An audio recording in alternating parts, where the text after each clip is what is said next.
Hello everyone, সবাই কেমন আছেন? রুবেল অ্যান্ড বার্ডস থেকে চলে আসলাম। আজকে একটা পাখি আনতে যাচ্ছি, সেটা হচ্ছে অস্ট্রেলিয়ান ঘুঘুর বাচ্চা।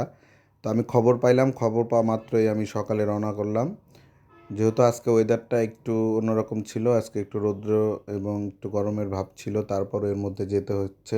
কিছু করার নাই, কারণ পাখিটা আমাকে সংগ্রহ করতে হবে। যেহেতু অস্ট্রেলিয়ান ঘুঘুর কথা বলছে, সেই ক্ষেত্রে আমি না যেয়ে বুঝতে পারবো না, গেলেই বুঝতে পারবো যে এটা কি অস্ট্রেলিয়ান ঘুঘু না দেশি ঘুঘু।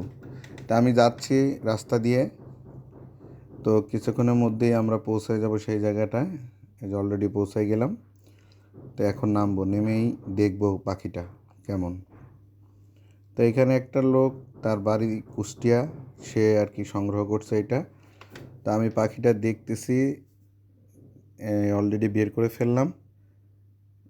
পাখিটার কালারটাও অনেক চমৎকার কালার। হ্যাঁ, পাখিটা হ্যাঁ অস্ট্রেলিয়ান ঘুঘু, এটা দেশি না, দেখলেই বোঝা যাচ্ছে। তবে বেশি বয়স না, অল্প বয়স দেখা যাচ্ছে। তো পাখিটা আমি তার কাছে দামাদামি করে অনলি 1,000 টাকা দিয়ে পাখিটা কিনে ফেললাম। ঠিক আছে, অনলি 1,000 টাকা, যেহেতু অস্ট্রেলিয়ান ঘুঘু একটু রেটটা বেশি পড়লো।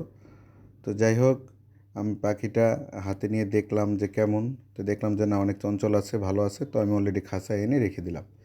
তো ওকে আমি খাওয়াইছি প্রথম।